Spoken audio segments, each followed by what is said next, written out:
Narre Warren, Victoria, August 7, 1993.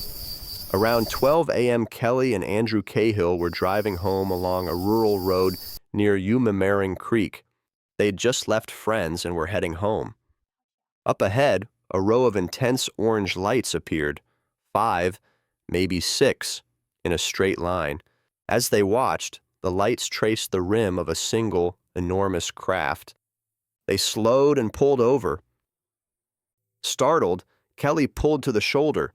A second car stopped behind them. In the field ahead, they saw a dark figure before the huge, lighted object.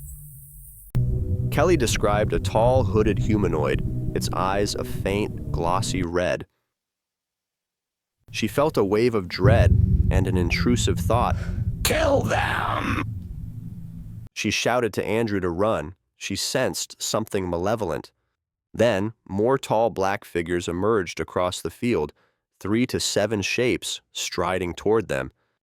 Suddenly, bright bursts of light hit the witnesses and knocked them to the ground. She screamed, and then nothing.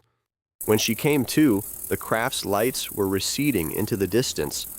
Shaken, they returned to the car. Kelly noticed a fresh, small triangular mark below her navel, with mild inflammation. In days that followed, both reported abdominal pain and general weakness. Andrew recalled a brilliant light and Kelly's scream, but not the full sequence. The next day, they decided to go to hypnotherapy. Kelly followed the instructions. Her breathing slowed. She closed her eyes. The sounds of the room faded.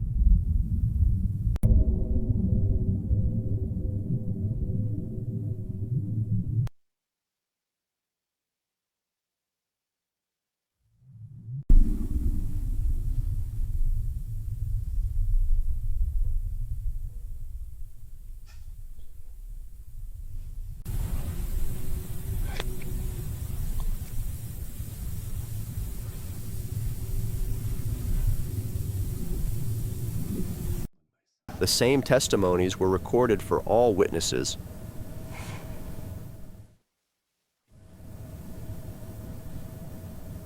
Ilkley Moor, West Yorkshire, December 1st, 1987. Just after dawn, former police officer Philip Spencer crossed the moor toward East Morton.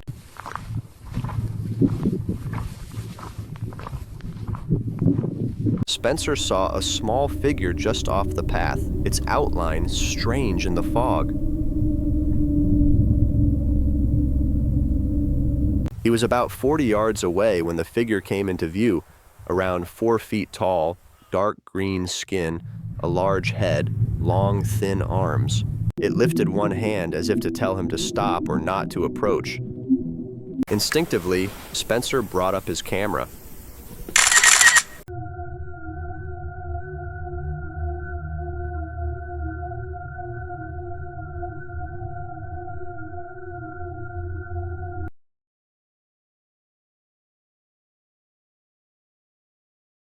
After that, the figure bolted into the mist.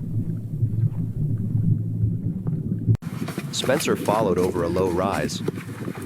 In the misted valley, a white double-disc craft rose straight up with a loud, humming sound. Then it shot away at speed, gone before he could take another picture.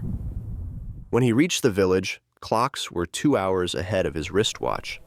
In the days after, Spencer reported vivid dreams and nightmares. 4 months later, in March 1988, he agreed to regression hypnosis to address the missing time. He recalled being suddenly unable to move, as if held by an unseen force. He felt himself rise from the ground and be drawn upward. A voice in his mind told him to stay calm. He recalled brief clinical checks, a thin instrument at the nose and mouth. He said they showed him a kind of film images of catastrophe. He claimed there was a second sequence, one he refused to describe. He said they returned him to where the encounter began, just before he took the photograph. Later, he believed the raised hand in the photo was a greeting, not a warning. He later reported a visit from two unidentified men who questioned him about the case.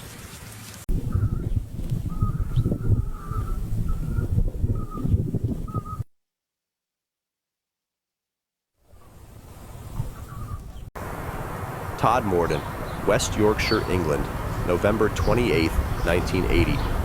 Around 5 o'clock a.m., PC Allan Godfrey was on patrol following up a report of missing cattle.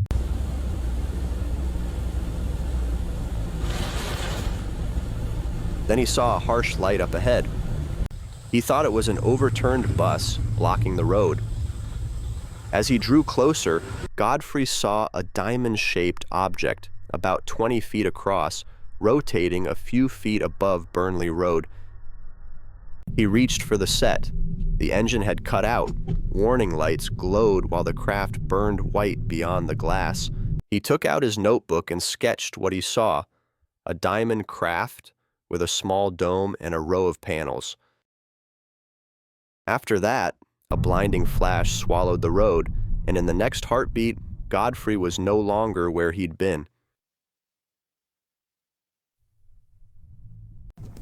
In 1981, Allan Godfrey agreed to regression hypnosis to recover the missing minutes. After the blinding flash, he found himself in a bright, enclosed space. He reported small, thin figures around him, about a meter tall. He recalled something like bracelets being placed around his legs before he was laid on a table. He described an eye examination and rapid images passing through his mind. The sessions produced a consistent sequence across the recordings.